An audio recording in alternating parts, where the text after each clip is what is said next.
The music box sat on the mantel like a question no one dared ask.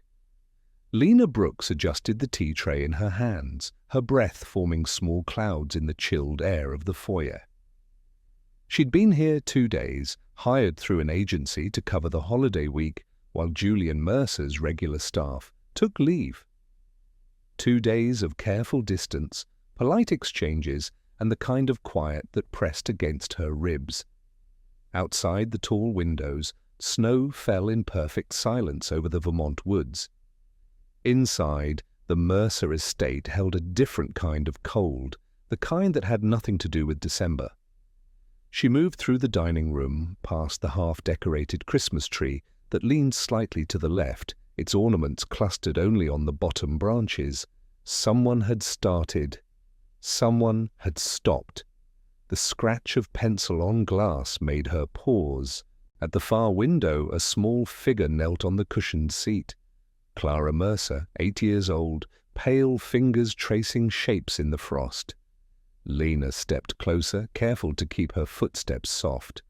The child was drawing people, stick figures holding hands, but their faces were empty ovals, no eyes, no mouths, just the outline of connection with nothing inside. Lena had seen drawings like this before. Years ago, in her social work days, when she'd visited homes where trauma lived like an extra family member, children who'd lost parents, siblings, pieces of themselves. They drew what they couldn't say. People without features, houses without doors, hearts floating alone in empty skies.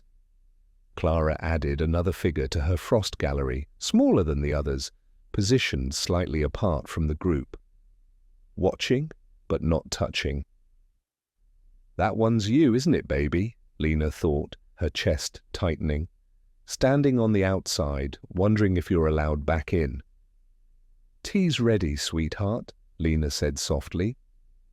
Clara didn't turn. Her pencil kept moving, adding another faceless form to the row. Behind the glass doors of the study, Julian Mercer sat at his drafting table, shoulders rigid, his profile sharp against the glow of his desk lamp. Architectural plans spread before him like maps to anywhere but here.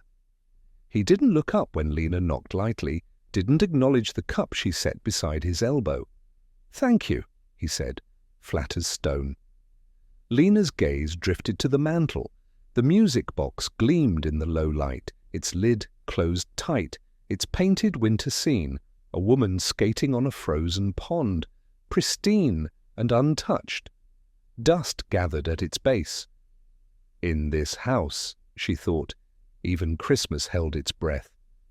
She turned to leave, but her reflection caught in the glass, a woman who'd learned to carry silence like a second coat. Her own winters had taught her that some cold never left. It just waited. Clara's pencil stopped. The child pressed her palm flat against the window, obscuring the faceless figures. Outside, the snow fell harder. Inside, 3 people breathed the same air and lived in separate rooms. The question hung in the frost. What would it take to thaw a house this frozen? What happens when grief becomes the only language a family knows? Sometimes the storm outside is gentler than the one within. Dinner was a ceremony of careful distance. Lena set the plates down, roasted chicken, winter vegetables, bread, still warm from the oven, and stepped back to the kitchen doorway. Julian sat at one end of the long table, Clara at the other, an expanse of polished wood between them that might as well have been miles. "Clara napkin?" Julian said without looking up. The girl reached for it slowly, her movements hesitant, as though testing whether she was allowed to exist in the space.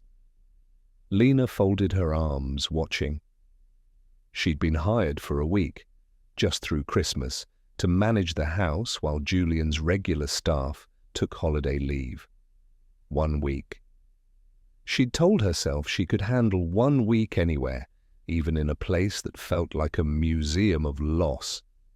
But something about this silence pressed against her chest. Julian cut his chicken with surgical precision, Clara pushed peas across her plate in small circles, her face blank. The chandelier above them hummed faintly, the only sound in the room besides the soft clink of silverware. Then Clara reached into her cardigan pocket and pulled out a folded piece of paper. She slid it across the table toward her father. Julian glanced at it, set down his fork, and unfolded the note. 3 words written in careful block letters. "Don't open the box." His jaw tightened. The paper trembled slightly in his hand. "Clara." The girl stared at her plate, her small shoulders rigid. "We've talked about this." His voice was even, controlled, emptied of anger but also warmth. He refolded the paper without looking at Lena, his movements deliberate, and slipped it into his shirt pocket. "Eat your dinner." Lena stepped forward. "Can I get anyone anything else?" "No, thank you." Julian stood abruptly, his chair scraping against the floor. "I'll be in my office. Clara bed by 8. He left the room, his footsteps fading down the hall. Clara sat perfectly still, her fork hovering above her plate. Lena moved around the table and crouched beside the child's chair, bringing herself to eye level. "You okay, baby?" Clara nodded once, but her eyes stayed fixed on the empty doorway where her father had disappeared. Lena touched the girl's hand gently. "You don't have to talk if you don't want to, but I'm here if you do." Clara pulled her hand back slowly, not unkindly, just absent. She picked up her fork and resumed pushing peas. Julian stood, cleared the untouched plates, and carried them to the kitchen. Through the window above the sink, the woods were disappearing into white. The weather report that morning had warned of a blizzard rolling in from the north. By tomorrow night, the roads might be impassable. 1 week, she reminded herself. But as she dried the dishes, her gaze drifted back to the dining room, to the empty chairs and the girl still sitting alone at the table. And something old and familiar stirred in her chest. The ache of watching a child retreat into a world where words felt too heavy to speak. That night, after Clara had gone to bed and the house settled into its nighttime stillness, Lena stood in the hallway outside her small guest room. Down the corridor, light spilled from beneath Julian's office door. She could hear the faint rustling of papers, the occasional scrape of a chair. She thought about the note Clara had passed at dinner. "Don't open the box." 3 words, weighted with meaning Lena couldn't yet understand. A child protecting something precious, a father unable to honor the request. She walked to the living room instead. The half-decorated tree stood in the corner, its lights unplugged, its angel tilted on the top branch. Lena knelt and plugged in the strand. Soft white lights flickered to life, illuminating the bare spots where ornaments should have been. The tree reminded her of the family itself, started with hope, abandoned halfway through, left incomplete. Someone had tried. Someone had cared enough to drag the boxes down from storage, to string the lights, to place the first handful of ornaments. And then the grief had become too heavy, and they'd simply stopped. Lena understood that kind of stopping. She'd done it herself 5 years ago, stopped cooking full meals, stopped answering the phone, stopped going to places that reminded her of Maya's laughter. You didn't decide to stop living. You just found yourself standing in the middle of your own life, unable to remember how to take the next step. She reached out and straightened one of the ornaments, a small wooden reindeer with a red nose. It spun slowly on its hook, catching the light. On the mantel, the music box waited. Lena moved toward it slowly, drawn by some instinct she couldn't name. She ran her fingers along its edge, feeling the smooth lacquer, the delicate hinges. A small key jutted from the side, waiting to be turned. The painted woman on the lid seemed to watch her. eyes distant, serene, suspended mid-glide on her frozen pond. Lena's hand hovered over the key. Something whispered at the edge of her awareness. Not yet, not without permission. She pulled her hand back. Instead, she clasped her hands together and bowed her head. "Lord," she whispered, her voice barely audible over the wind beginning to howl outside. "Help me stay, even where it still hurts to." The lights on the tree blinked once, twice, then steadied. Lena opened her eyes and looked at the music box again. Something about it felt like a door, locked from the inside, waiting for the right kind of courage. She turned and walked back to her room, leaving the box untouched, the question unanswered. Outside, the first heavy snow began to fall. Sometimes the things we lock away are the very things that could set us free. If this story is touching your heart, subscribe and turn on notifications. There's so much more warmth ahead. The power went out at 7:15 on Christmas Eve. One moment the house glowed with soft lamplight and the hum of the furnace. The next, everything plunged into darkness so complete that Lena's breath caught in her throat. "Clara!" Julian's voice cut through the black, sharp with alarm. A small, choked sound came from upstairs, not quite a scream, but close. Then another sound, rapid, shallow breathing, the kind that came before a full panic attack. Lena's hands found the wall, her pulse hammering. She'd been setting the table for Christmas Eve dinner when the lights died. Now she moved by memory toward the stairs, her fingers trailing along the banister. The darkness was absolute. No streetlights, no neighbors' windows, nothing but the howl of wind and the oppressive weight of black pressing in from all sides. For a moment, Lena was back in her own car 5 years ago, plunging off the bridge into freezing water, the headlights cutting through dark nothing before they flickered and died. She shook her head hard, dispelling the memory. "Not now! Clara needs you now." "I'm coming, sweetheart," she called. Julian's footsteps pounded above her, faster, and she heard a door bang open. By the time Lena reached the second-floor hallway, her eyes had adjusted enough to see Julian's silhouette in Clara's doorway, backlit by the faint grey light from the window. "Clara, it's okay, it's just the storm." His voice was steady, but Lena heard the tremor beneath it, control fraying at the edges. She stepped into the room. Clara sat rigid on her bed, hands pressed over her ears, eyes squeezed shut, her small body shaking. The wind screamed against the windows, rattling the glass, and the child's breath came in short, panicked gasps. Lena moved past Julian and knelt in front of Clara. "Baby, look at me." Clara shook her head violently, her lips moving without sound. "Mom, Mom, Mom." Julian stood frozen, his hands flexing at his sides. She doesn't usually—" "It's the dark," Lena said quietly. "And the wind, it's okay." She reached out slowly and touched Clara's knee. "We're going to get some light, all right? Just breathe with me." But Clara's trembling only worsened, her breaths turning to small, hiccuping sobs. Lena straightened. "I need candles and matches." "Downstairs, kitchen drawer by the stove." Julian's voice was tight, helpless. Lena hurried back down, navigating by touch and the faint illumination from the snow-covered windows. The kitchen was a cavern of shadows. She pulled open drawers until her fingers closed around a box of long matches and a handful of pillar candles.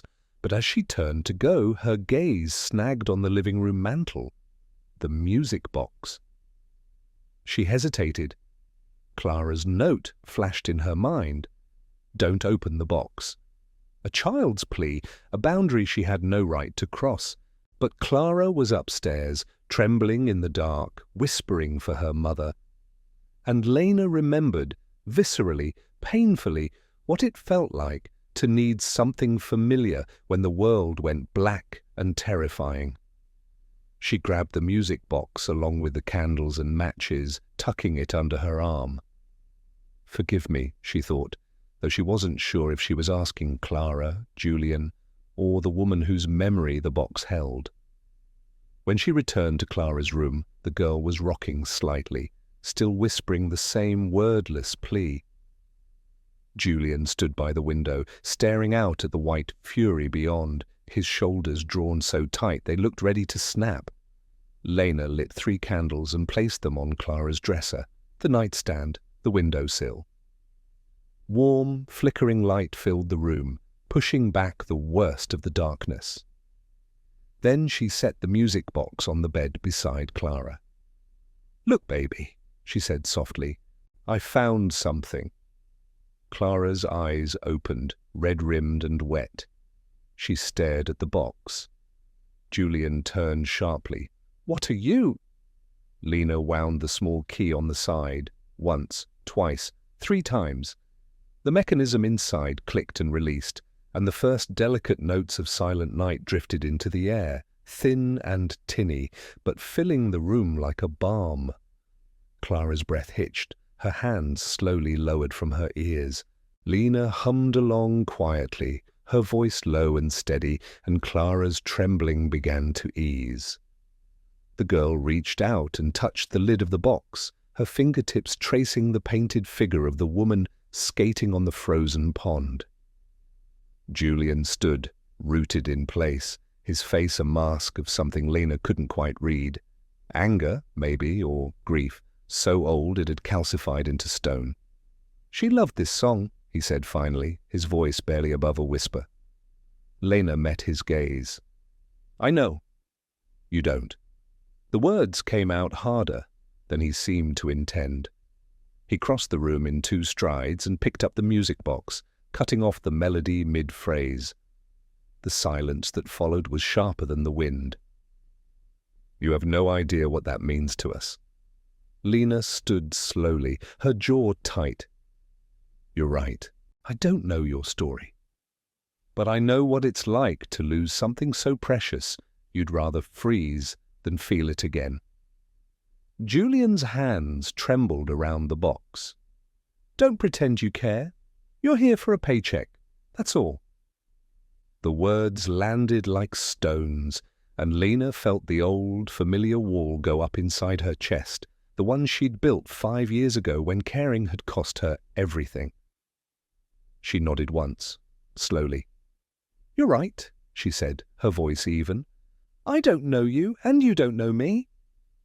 She turned and walked to the door, pausing only to glance back at Clara, who was watching them both with wide, unreadable eyes.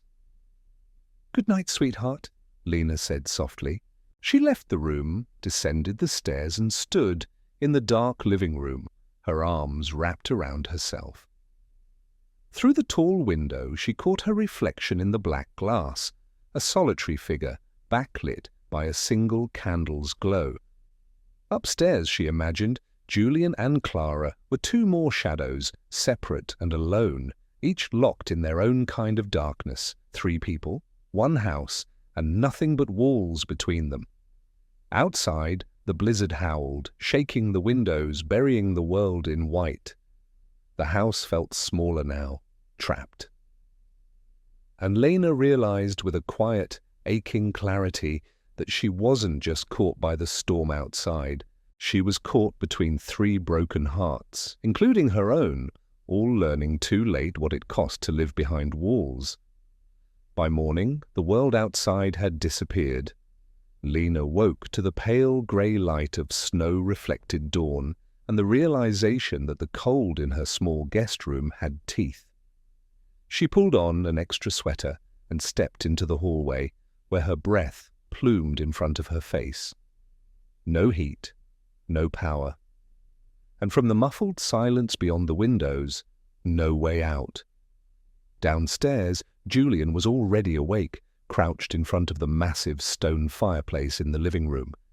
He'd built a fire, carefully stacked logs, kindling arranged with the same precision he applied to everything else.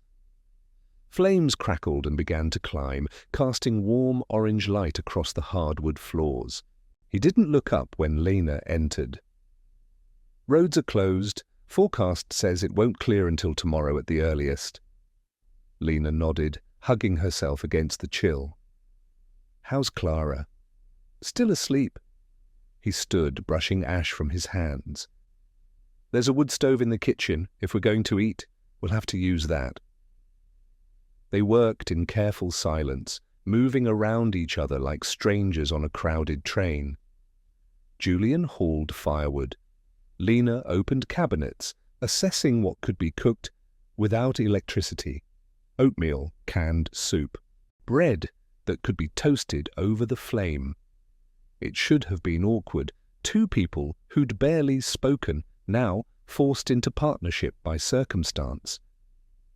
But something about the shared task softened the edges. When Julian couldn't find the cast-iron skillet, Lena pointed to the high shelf. When she struggled with the wood stove's damper, he reached over wordlessly and adjusted it. By the time Clara appeared in the doorway, wrapped in a quilt, her dark curls tangled from sleep. The kitchen smelled of wood smoke and cinnamon oatmeal. "Morning, baby," Lena said, ladling the steaming mixture into a bowl. "Merry Christmas Eve, sort of." Clara climbed onto a stool at the counter, her eyes still puffy from last night's tears. She looked at her father, then at Lena, then down at the bowl in front of her. Julian poured coffee from the percolator he'd managed to heat on the stove. He took a sip, grimaced at the bitter taste, and glanced at Lena. "You drink coffee?" "Only when it's good," she said, a hint of a smile tugging at her lips. He almost smiled back. Almost. They ate together, the three of them, at the kitchen table, with the fire crackling and the snow piling higher outside. And for the first time since Lena had arrived, the silence didn't feel quite so heavy. Clara finished her oatmeal and picked up a napkin. She pulled a pen from the ceramic cup on the counter and began to draw, quick, confident strokes. When she was done, she slid the napkin across to Lena. It was a snowflake. Intricate, delicate, with a small heart in the center. Lena's throat tightened. "That's beautiful, Clara. Thank you." The girl nodded, then picked up another napkin and wrote something carefully. She slid it to her father. Julian read it, and his expression shifted. Surprise, then something deeper. He looked at his daughter, then at Lena. "She says she listens." A beat of silence. Lena felt tears prick her eyes. Julian's jaw worked, and when he finally looked up, his eyes were glassy. "You're right, sweetheart. She does." The girl ducked her head, but not before Lena saw the smallest curve of a smile ghost across her lips. And something shifted. That afternoon, with the blizzard still raging, they played cards by the fire. Clara didn't speak, but she laughed, a soft, almost surprised sound, when Lena pretended to lose spectacularly at Go Fish. Julian, leaning back in his chair, watched his daughter with an expression Lena couldn't quite name. Wonder, maybe? Or fear at how fragile joy could be. "Do you have any threes?"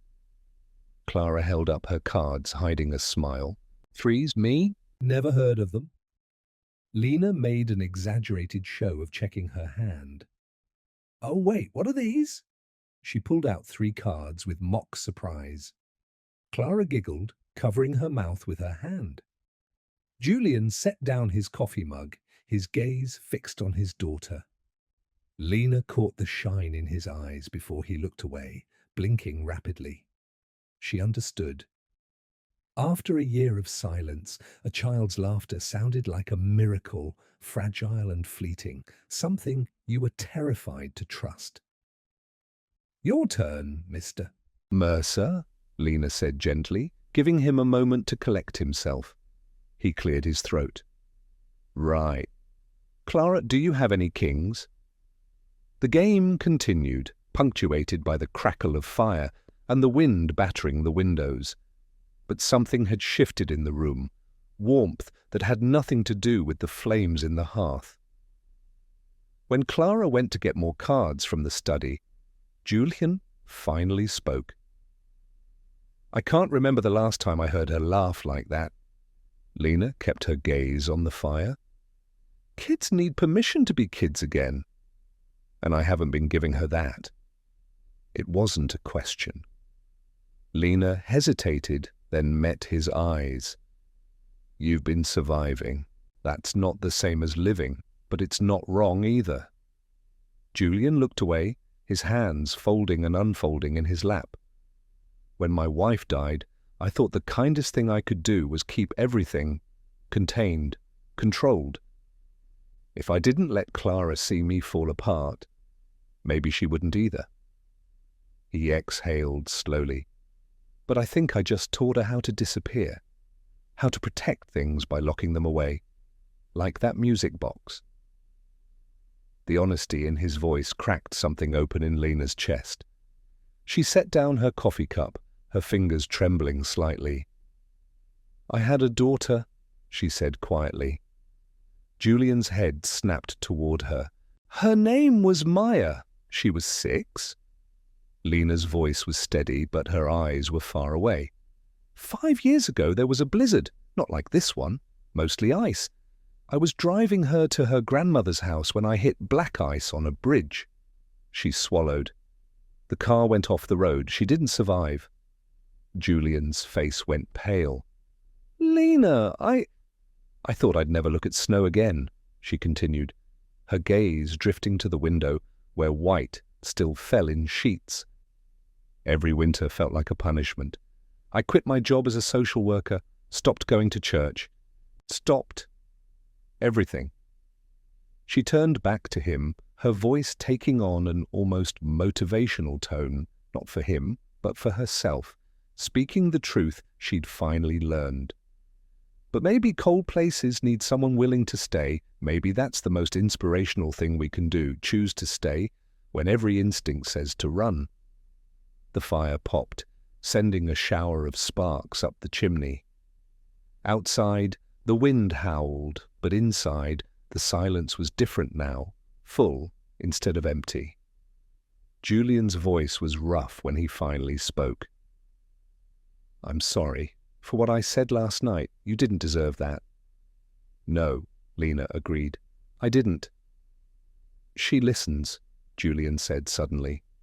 Lena blinked. "What?" "That's what Clara wrote on the note at dinner. She listens." He rubbed his face with both hands. "I didn't know how to respond, so I just didn't." Lena smiled faintly. "Kids see more than we think." "Yeah." Julian looked toward the hallway where Clara had disappeared. "They do." When Clara returned, clutching a worn deck of cards, she climbed into the chair beside Lena instead of sitting across the table. She leaned her head briefly against Lena's arm, just for a second, before settling in to deal the next hand. Julian watched, his throat working, and Lena understood. He was seeing his own reflection in hers. Two people who'd punished themselves for surviving. Two people who'd forgotten how to let anyone in. But maybe, just maybe, the storm had given them a reason to try. Clara's fever started just after sunset. Lena noticed it first, the way the girl moved sluggishly, her eyes too bright, her cheeks flushed despite the chill still lingering in the house. She pressed the back of her hand to Clara's forehead and felt the heat radiating through her skin. "Julian," she called, keeping her voice calm. He appeared in the doorway immediately, took one look at Clara, and went rigid. "How high?" "High enough. Do you have a thermometer, fever reducer?" "Upstairs, medicine cabinet." He was already moving, taking the stairs 2 at a time. Lena guided Clara to the couch, wrapped her in blankets and stroked her hair. The girl's breathing was shallow, rapid, her small body trembling. By the time Julian returned with children's ibuprofen and a thermometer, Clara's temperature was 103.2. "We need to call an ambulance," Lena said. Julian was already on his phone. He held it to his ear, waited, then swore softly. No signal. Lines must be down from the storm. Lena's stomach dropped. "The roads?" "Still closed. Nothing's getting through until morning at the earliest." His voice was tight, controlled, but his hands shook as he measured out the medicine. Clara swallowed it with difficulty, her eyes fluttering closed. Lena dampened a cloth with cool water and pressed it to the girl's forehead, murmuring soft reassurances, but inside, her own pulse hammered with a fear she knew too well, the helplessness of watching a child slip away and being unable to stop it. Hours crawled past. Julian paced the length of the living room, checking his phone every few minutes, trying the landline, cursing the storm and the silence, and his own inability to fix this. Lena stayed beside Clara, sponging her face, adjusting blankets, humming Silent Night under her breath, because it was the only thing that seemed to ease the girl's restless shifting. The candles burned low. Lena replaced them. The fire needed more wood. Julian added logs with trembling hands, the bark scraping loud in the quiet. Every small sound felt magnified. Clara's breathing, the wind's wail, the tick of the grandfather clock in the hall, counting minutes that felt like hours. Lena had lived through this kind of waiting before. The hospital waiting room 5 years ago, pacing the same 6 tiles over and over while doctors worked on Maya. The endless minutes between "we're doing everything we can" and "I'm so sorry." Time stretched and warped when someone you loved hung in the balance, seconds becoming eternities, hope and despair, trading places with every breath. She looked at Julian, saw that same desperate helplessness carved into his features, and made a choice. "Come here," she said quietly. "Sit with her." He crossed the room and sank onto the couch beside his daughter. Lena guided his hand to Clara's forehead. "Feel that? She's still warm, but not hotter than before. That's good. The fever's holding steady. The medicine is working, even if we can't see it yet." "How do you know?" "Because I've been here before." Her voice was soft but firm. "And I know that panic doesn't help. Presence does." At midnight, Clara's fever spiked higher, 104 degrees. "This isn't working," Julian said, his voice cracking. "We need to do something." "We're doing everything we can."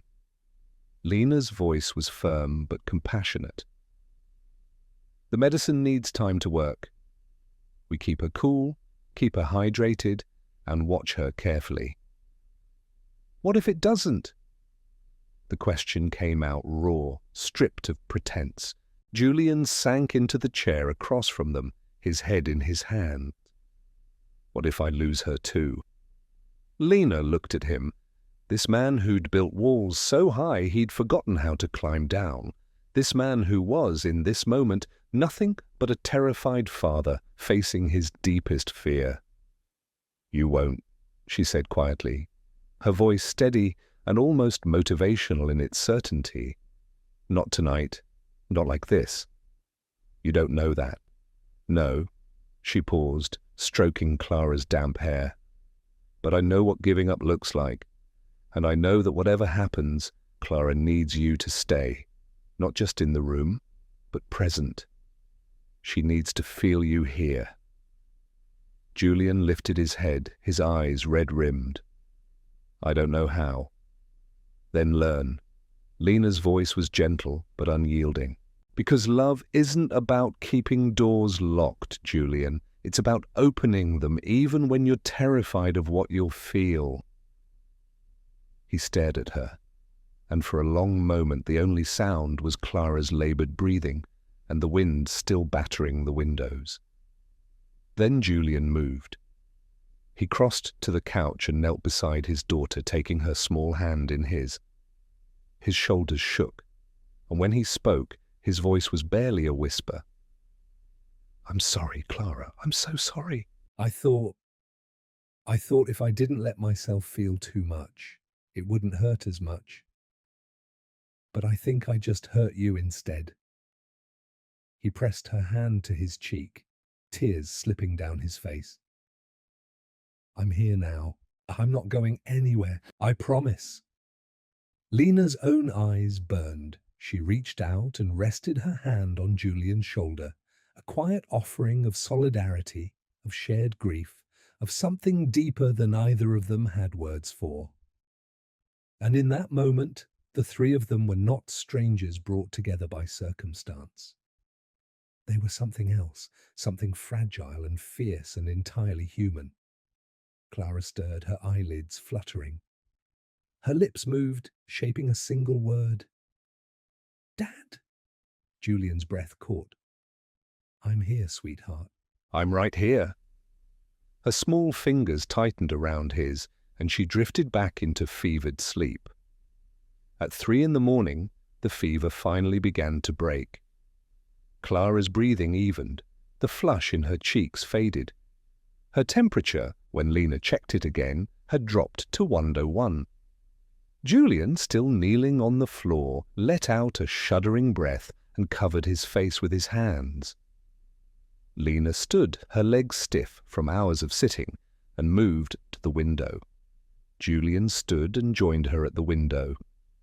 For a long moment they stood side by side, watching the silent, frozen world beyond the glass. "I've kept every door locked," he said quietly. "Even from kindness?" Lena turned to him. "Then maybe it's time to start unlocking them." He met her gaze, and something unspoken passed between them. Not romance, not yet, but recognition. The kind of understanding that comes from standing together in the dark and choosing not to run. Behind them, Clara slept peacefully, her small chest rising and falling in steady rhythm. And in that quiet house on that cold Christmas night, something began to thaw. Sunlight woke Lena, real, warm, glorious sunlight streaming through the guest room window and painting the walls gold. She sat up, disoriented for a moment, then remembered the fever, the vigil, the storm finally breaking. She dressed quickly and hurried downstairs. The living room was empty, Clara's blankets neatly folded on the couch. Lena's heart lurched. Then she heard voices in the kitchen, quiet but present. She found them at the table, Julian pouring orange juice, Clara nibbling on toast, her color back to normal, her eyes bright and clear. "Morning," Julian said, glancing up. The exhaustion was still etched in his face, but there was something else there too, relief, so profound it looked almost like joy. "Morning." Lena moved to the counter and poured herself coffee. Real coffee, brewed on the now functioning electric pot. "How are you feeling, sweetheart?" Clara gave a small nod and held up 3 fingers. 3 out of 10, or 3 good things? Lena asked gently. The girl tapped the table 3 times. Julian smiled faintly. "She's saying she's okay. That's her sign." Lena's chest tightened. "Good. That's real good." After breakfast, Clara took Lena's hand and led her to the living room. The half-decorated Christmas tree still stood in the corner, but now, somehow, it looked less abandoned and more waiting. Clara pointed to the box of ornaments on the floor, then looked up at Lena with a question in her eyes. "You want to finish it?" Lena asked. The girl nodded. Together they knelt and began sorting through the ornaments. Glass balls, wooden angels, hand-painted stars. Some were clearly old, precious, each wrapped carefully in tissue. Others were new, still in their packaging, purchased but never hung.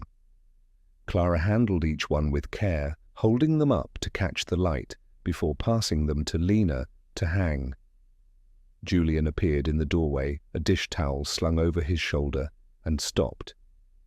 He watched them for a long moment, his daughter and this woman who'd arrived as a stranger and somehow become something more, working together in quiet harmony. Clara unwrapped an ornament shaped like a small piano. She paused, running her finger over the tiny painted keys, her expression distant. "Mum played piano," Julian said softly from the doorway. Clara nodded, her eyes filling, but instead of hiding the ornament away, she held it out to Lena. Lena took it gently. "Where should we put it, sweetheart? Somewhere special?" Clara pointed to a branch near the center of the tree, not at the top where it would be showy, but at heart level, where you'd see it when you stood close. Lena hung it carefully, adjusting it so the light caught the miniature keys. "It's perfect there, right in the heart of the tree." Clara leaned against Lena's side, just for a moment, and Lena wrapped an arm around her shoulders. Over the girl's head, she met Julian's gaze. He was crying quietly, tears tracking down his face, but he was smiling too. This, Lena thought, is what healing looks like. Not forgetting, not moving on, just making room for both, the grief and the joy, the loss and the new beginning. Then he crossed the room and knelt beside them. "Can I help?" Clara looked at him, startled, then slowly handed him a silver bell ornament. They decorated the tree together. No words, just the soft rustle of tissue paper and the clink of glass on branches. When they reached the top, Clara pointed to the angel, still tilted from when it had been placed there weeks ago and left forgotten. Julian lifted the angel down, straightened it carefully, and held it out to Clara. "You want to put it back?" The girl hesitated, then shook her head. She took the angel and handed it to Lena instead. Lena's breath caught.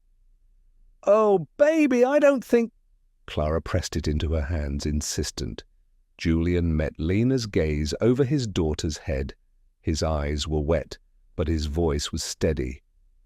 "I think she's right. You should be the one."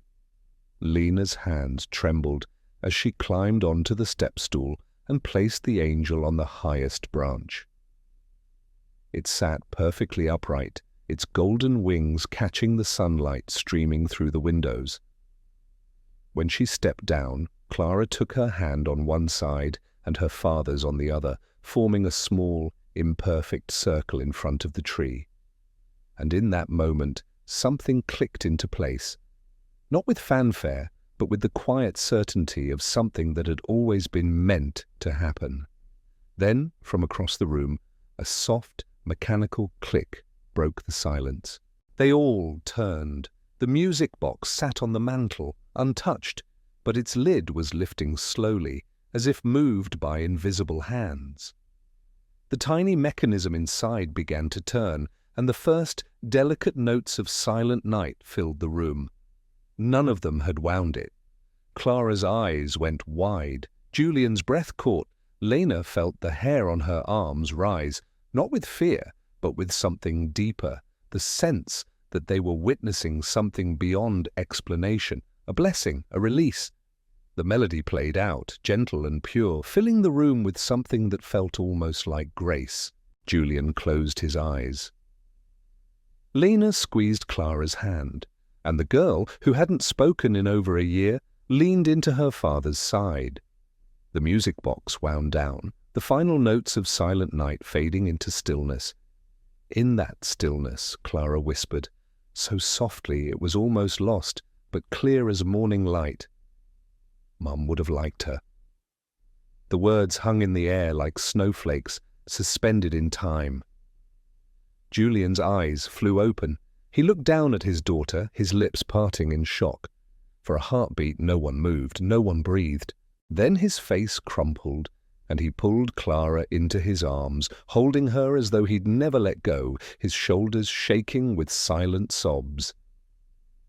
"Yes," he said, his voice breaking. Yes, she would have.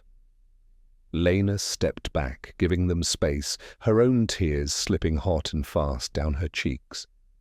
She started to leave the room, to let them have this moment alone, but Clara reached out and caught her sleeve.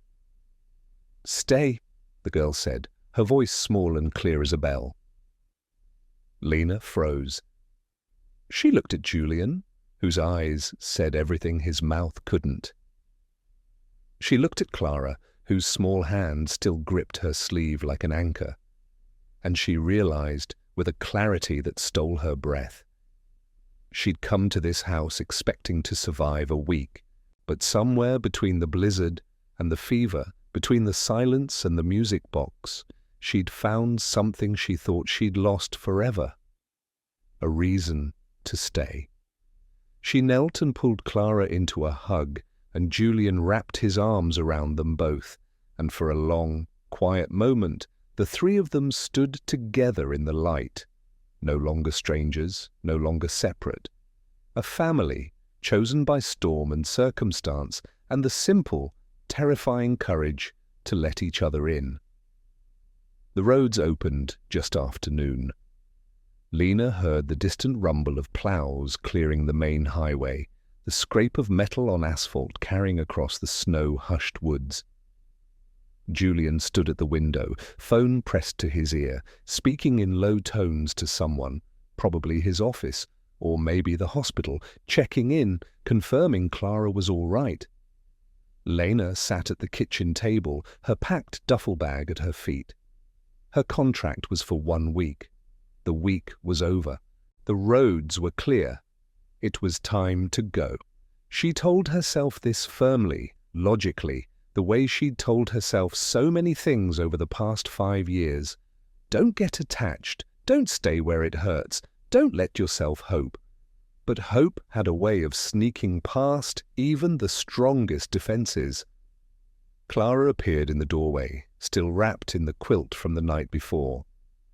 Her eyes found the duffel bag, and her face fell. "I have to head out, sweetheart," Lena said softly. "My job here's done." Clara shook her head once, sharp and definitive. "Baby!"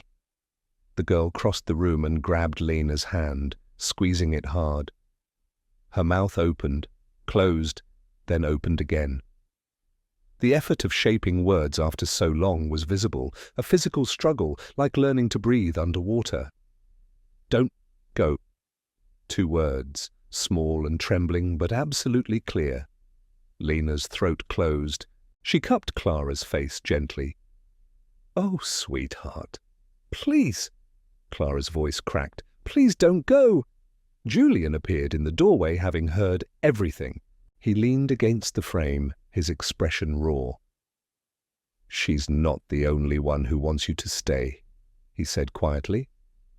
Lena looked at him, her heart hammering. "Julian, I know it's been 3 days. I know that's not enough time to—" He stopped, searching for words. "But this house has been dead for over a year, and in 3 days, you've brought it back to life. You've brought us back." "You did that yourselves," Lena said, her voice shaking. "I just held space."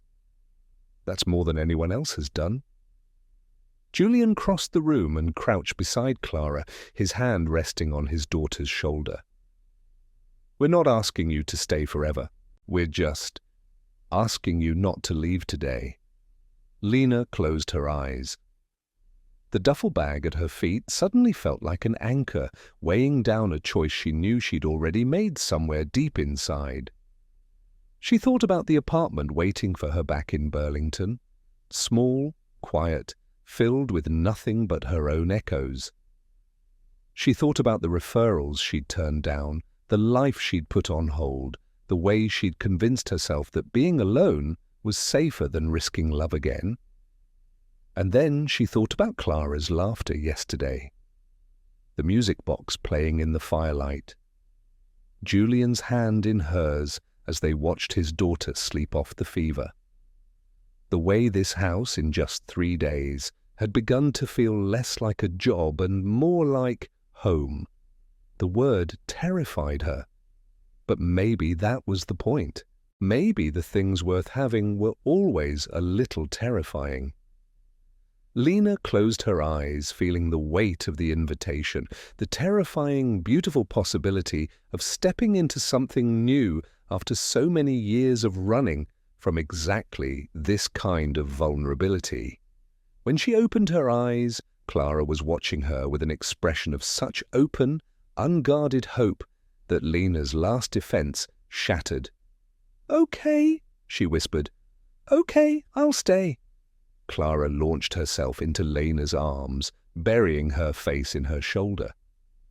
Julian's hand found Lena's, squeezing once, a silent thank you, a quiet promise, a beginning. That afternoon they made lunch together, grilled cheese on the wood stove because the power was still flickering in and out, and ate at the kitchen table with the windows cracked open, letting in crisp air.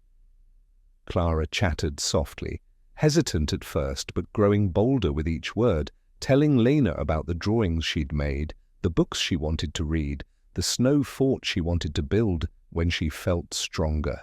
Julian watched his daughter come alive, and every so often his gaze would drift to Lena, filled with something deeper than gratitude, recognition perhaps, like he was seeing, for the first time, what it meant to let someone truly witness your transformation. After lunch, Lena unpacked her duffel bag and hung her coat back in the closet. It was a small act, practical and unremarkable, but it felt monumental. That evening, as the sun set and painted the snow-covered woods in shades of rose and gold, the three of them stood on the porch, coats buttoned, breath pluming in the frigid air, watching the last flakes melt on the railing. "It wasn't the storm that scared me," Julian said suddenly, his voice soft. "It was peace. The idea that I might feel okay again, that felt like betrayal." Lena looked at him, understanding settling deep in her bones. "I know. But maybe—" He trailed off, then started again. "Maybe it's time we both learn to keep it." Clara slipped her hand into Lena's, and Lena squeezed back, the cold air biting at her cheeks and her heart so full it ached. "Yeah," Lena said quietly, her voice steady despite the tears pooling in her eyes. "Maybe it is." They stood together as the light faded and the stars began to appear, one by one, hesitant and bright, over the Vermont woods. And inside the house behind them, the music box sat open on the mantel, its melody long since played out, its purpose fulfilled. A door unlocked at last. February came quiet and cold, but the Mercer house no longer felt like a tomb. Lena had stayed through the new year, then into January, and now, 6 weeks after that Christmas blizzard, she'd woven herself into the fabric of their lives so completely that the house itself seemed to breathe differently. Not as hired help, not as a guest, but as something the three of them were still learning to name. She had her own room, her own space, but most mornings she woke to Clara's soft knock and the whispered invitation to come watch the sunrise together. They'd fallen into rhythms, breakfast together, Clara's homeschooling at the kitchen table while Lena worked on her online social work recertification courses, Julian joining them for lunch before disappearing into his study to work on architectural plans. Dinners were livelier now, full of Clara's questions and Julian's patient answers and Lena's gentle teasing that made them both laugh. The house had learned to breathe again. On a Saturday morning in mid-February, Lena stood in the kitchen making pancakes while snow fell softly outside. Nothing like the blizzard that had brought her here, just a gentle dusting that turned the world soft and white. Julian appeared in the doorway, 2 mugs of coffee in hand. He set one beside her on the counter and leaned against the island, watching her work with an expression she'd come to recognize. Contentment, fragile and new, like something he was still learning to trust. "Clara wants to go sledding later," he said. She's been eyeing that hill behind the barn all week. Lena smiled. Think she's strong enough? I think she'd do it on crutches if we tried to stop her. His voice was warm, filled with the kind of parental exasperation that was really just love in disguise. They stood in comfortable silence, the sizzle of pancakes on the griddle the only sound. Then Julian cleared his throat. Lena. She glanced up. Yeah? I've been thinking. He set down his mug, his hands flexing the way they did when he was nervous. This house, Clara and I, we don't want this to be temporary. Lena's heart stuttered. Julian, I'm not asking for promises you're not ready to make, he said quietly. I just need you to know that what we have here. He gestured between them, around the kitchen toward the sound of Clara singing upstairs. It's real. You're not filling a gap. You're not here because we need help.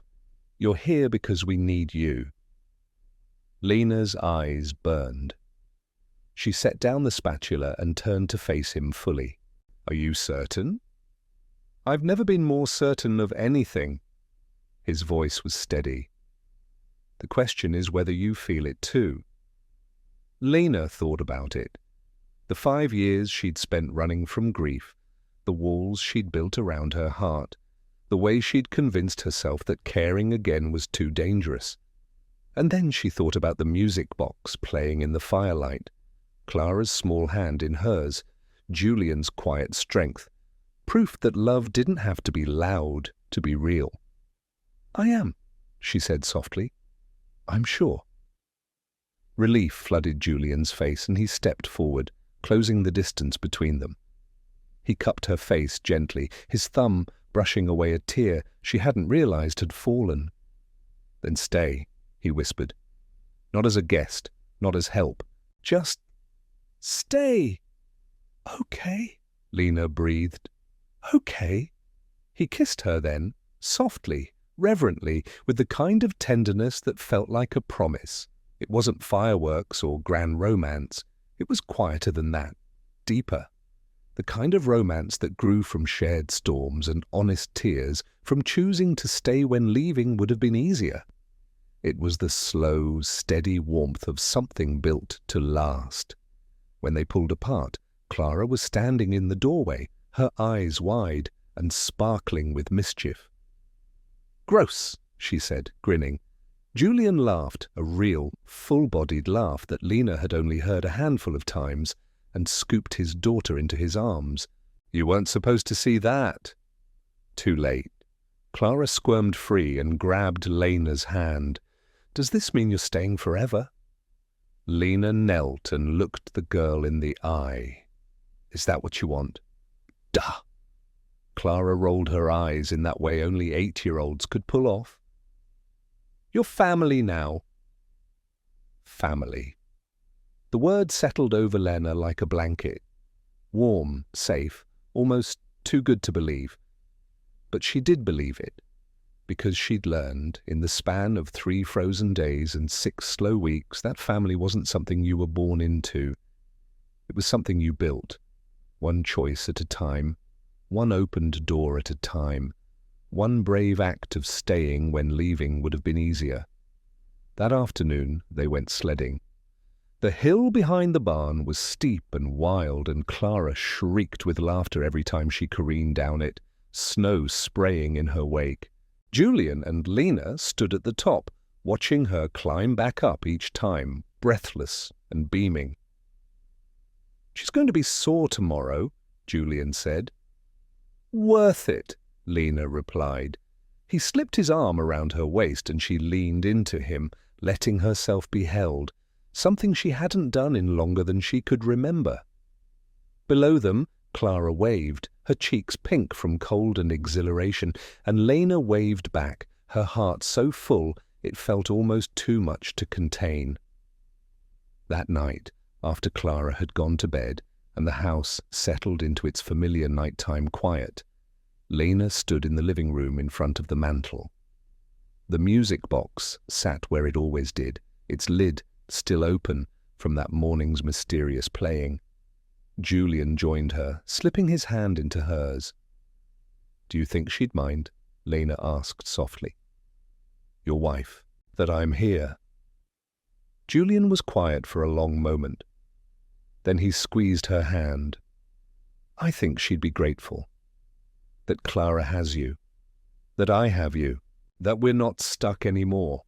He paused, his voice dropping to something tender and almost wondering. "I never thought I'd find this kind of romance again. Not the fairy tale kind, but the real kind, the kind built on truth and choice." Lena nodded, her throat tight, feeling the weight and gift of his words. They stood together, watching the painted figure of the woman skating eternally on her frozen pond. And as they watched, the lid of the music box began to move. Slowly, gently, with no hand touching it, the lid descended. It closed with a soft final click. The room fell silent. But it wasn't the heavy, suffocating silence that had filled this house for so long. It was the kind of silence that came after a storm, clean, clear, and full of possibility. Julian turned to her, his eyes reflecting the firelight. "Thank you." "For what?" "For staying," he said simply. "For teaching us how." Lena smiled, and for the first time in 5 years the smile reached all the way down to the places she'd thought were broken beyond repair. "Thank you for asking," she said. They stood together in the warm glow of the fire, the snow falling softly outside, and Lena realized something that felt both startling and inevitable. Some storms came to destroy, but others, the fiercest ones, the ones that trapped you and stripped you bare and forced you to face every fear you'd been running from, those storms came for a different reason. They came to teach you that peace wasn't something you found, it was something you built. One brave choice at a time, one open door at a time, one hand held through the dark until the light finally broke. And when it did, when morning came and the world was new and clean and full of impossible hope, you didn't run from it. You stayed. Outside, the moon rose over the Vermont woods, turning the snow to silver. Inside, the fire crackled low and warm. And in the quiet heart of the Mercer house, 3 people who'd been strangers only weeks ago sat together, learning what it meant to be a family. Learning what it meant to be home. In the end, the blizzard didn't just trap them in a mansion, it melted the ice they'd built around their hearts. And when Christmas came, not just on the calendar, but in the quiet courage to love again, it brought the most precious gift of all: each other. Because sometimes the storm isn't the tragedy. It's the invitation to stay, to trust, to build something beautiful from the wreckage of what was. And that, in the end, is the truest kind of miracle. If this story touched your heart, hit that like button and subscribe for more heartwarming stories that remind us what family truly means. Because these stories, they're not just entertainment, they're inspirational reminders that kindness, love, and second chances are always worth fighting for. Sweet dreams, and we'll see you in the next one.